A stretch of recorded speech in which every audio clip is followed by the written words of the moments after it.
I have two dogs, and I know they love each other very much. My original dog, who I've had for 7 years, is named Champ. Champ is a British bulldog.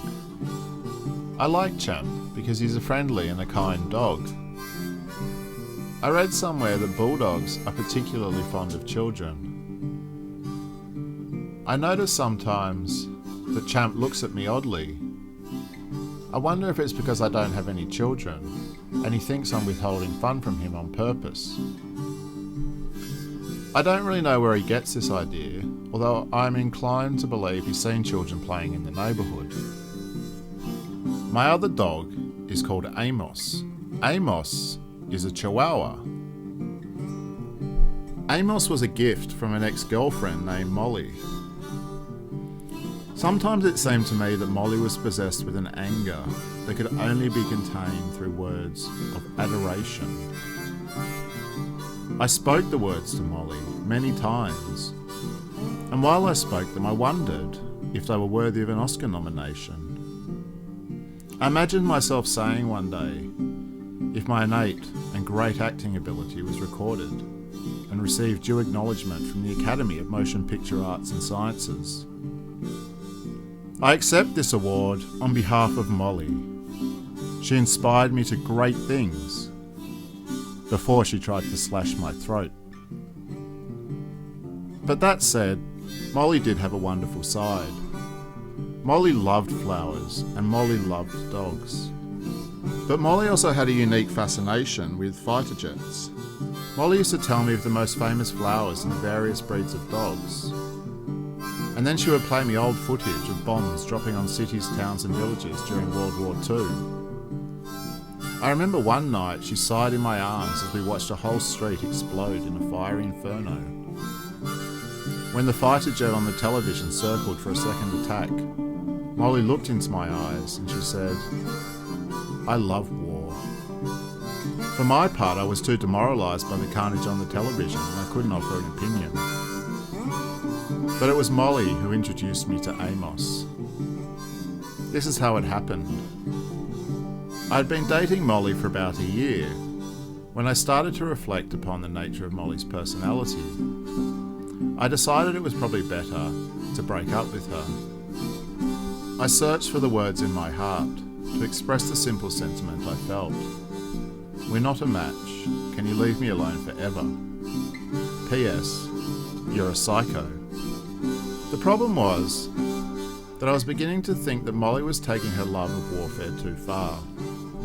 For example, on our 10th month anniversary, she bought me a book entitled A Pictorial Guide to Warfare. By the time I reached page 3, I vomited.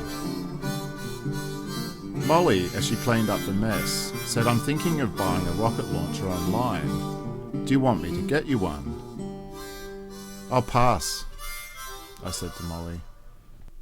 I thanked Molly for the book, told her how generous and kind I thought she was, and said I would read the rest of it when I had some more time. At that point, Molly got up to find her bottle of Habsburg Gold Label Premium Reserve Absinthe. I put the book under the couch, and I hoped that Champ found it and ripped it to pieces. I switched on the television. I tuned into the Flintstones and I hoped a harmless childhood comedy would lift my spirits from the depths of horror to which I had fallen since reading Molly's book. While Fred and Barney talked, Molly offered me a glass of absinthe. I had a sip and I felt slightly ill.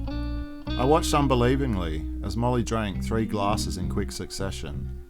Soon her eyes glazed over and I felt the onset of fear. "Where's that book on war I bought you?" Molly asked. "Let's read it together." I tried to think up an excuse.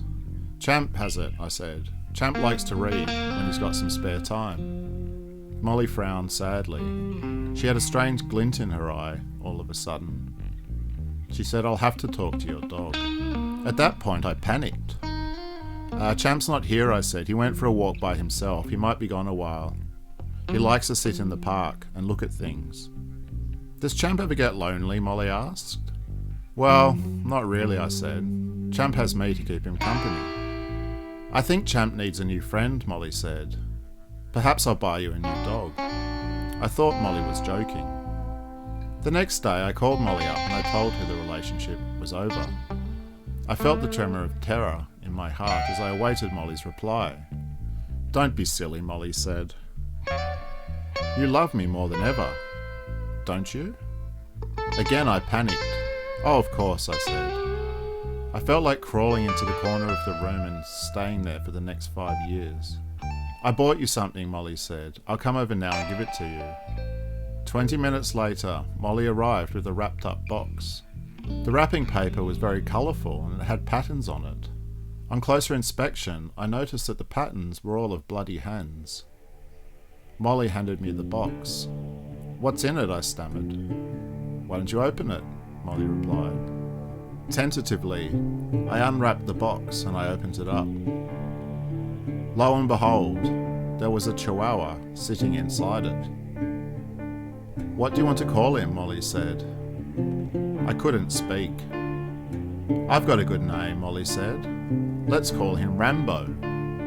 We had watched Rambo First Blood Part 2 1 week earlier. "Why Rambo?" I said.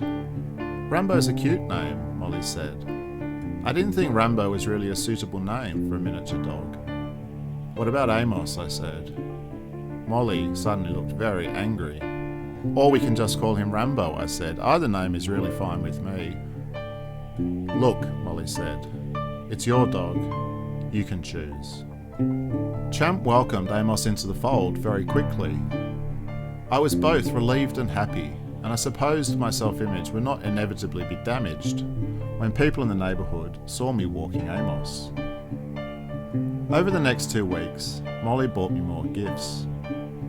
She bought me a full camouflage military outfit, a pair of infrared goggles, several Swiss Army knives, and a 3-volume history of war. I decided I had had enough. "Look, Molly," I said, "I have to tell you the truth. I'm not really interested in war. I know how much you love it, but I just don't know what you find fascinating about it. It scares me." Molly looked at me furiously. Had she bought the rocket launcher already, I wondered? If I really broke up with her, perhaps I would need to find a new place to live and make sure the address was unlisted. I summoned up the courage I needed. "I don't want to be your boyfriend anymore," I said to Molly. "Oh, stop acting like a child," Molly said. "Let's just watch TV." We watched half of Halloween before I felt a shiver in my body. I began to imagine that Molly had a butcher knife concealed in her dress, and that I might be her next victim. I decided to get up, and I went to the bathroom. Quickly, I climbed out a window. I went to the local police station, and I told them there was a burglar in my house who was watching a movie. That was the end of Molly.